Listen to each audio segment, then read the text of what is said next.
പ്രധാനമന്ത്രി നരേന്ദ്രമോദിയുടെ ത്രിദിന ഗുജറാത്ത് സന്ദർശനം തുടരുന്നു. ലോക വന്യജീവി ദിനമായ ഇന്ന് പ്രധാനമന്ത്രി ഗീർ വന്യജീവി സങ്കേതം സന്ദർശിച്ചു. ജൈവ വൈവിധ്യവും വന്യജീവി സമ്പത്തും കാത്തുസൂക്ഷിക്കുന്നതിൽ ഇന്ത്യ അഭിമാനകരമായ സംഭാവനകളാണ് നൽകുന്നതെന്ന് പ്രധാനമന്ത്രി പറഞ്ഞു. ആവാസ വ്യവസ്ഥയിൽ എല്ലാ ജീവജാലങ്ങൾക്കും ഒരുപോലെ പ്രാധാന്യമുണ്ടെന്നും വരും തലമുറയ്ക്കായി അവയെ സംരക്ഷിക്കണമെന്നും പ്രധാനമന്ത്രി പറഞ്ഞു.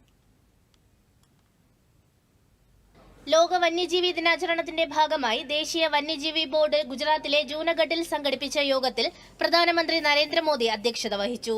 കേന്ദ്രമന്ത്രി ഭൂപേന്ദർ യാദവ്, വിവിധ സംസ്ഥാനങ്ങളിലെയും NGOകളിലെയും പ്രതിനിധികൾ, ഉന്നത ഉദ്യോഗസ്ഥർ തുടങ്ങിയവർ പങ്കെടുത്തു. തുടർന്ന് പ്രധാനമന്ത്രി നരേന്ദ്രമോദി ഗുജറാത്തിലെ ഗിർ ദേശീയോദ്യാനത്തിലെയും വന്യജീവി സങ്കേതത്തിലെയും ജീവനക്കാരുമായി സംവദിച്ചു. കഴിഞ്ഞ ദശകത്തിൽ കടുവകളുടെയും പുള്ളിപ്പുലികളുടെയും കാണ്ടാമൃഗങ്ങളുടെയും എണ്ണത്തിൽ വർധനവുണ്ടായതായി പ്രധാനമന്ത്രി പറഞ്ഞു.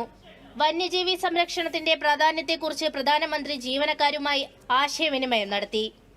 ഏഷ്യാറ്റിക് സിംഹങ്ങളുടെ ആവാസ വ്യവസ്ഥ സംരക്ഷിക്കുന്നതിൽ ഗോത്ര സമൂഹങ്ങളുടെയും ചുറ്റുമുള്ള പ്രദേശങ്ങളിലെ സ്ത്രീകളുടെയും പങ്ക് പ്രശംസനീയമാണെന്ന് പ്രധാനമന്ത്രി പറഞ്ഞു. National referral centre for wild ലൈഫിന്റെ തറക്കല്ലിടലും അദ്ദേഹം നിർവഹിച്ചു.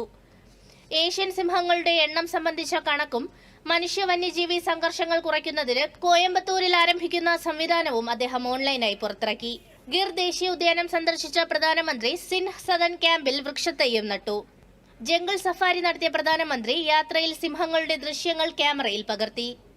ഏഷ്യൻ സിംഹങ്ങളുടെ സ്വാഭാവിക ആവാസ കേന്ദ്രമാണ് 30,000 ചതുരശ്ര കിലോമീറ്ററിൽ വ്യാപിച്ചു കിടക്കുന്ന ഗിർ ദേശീയോദ്യാനം. നേരത്തെ ത്രിദിന സന്ദർശനത്തിനായി ശനിയാഴ്ച ഗുജറാത്തിലെത്തിയ പ്രധാനമന്ത്രി ജാംനഗറിലെ വൻതാര മൃഗസംരക്ഷണ കേന്ദ്രവും സോമനാഥ ക്ഷേത്രവും സന്ദർശിച്ചിരുന്നു. News desk, Doordarshan.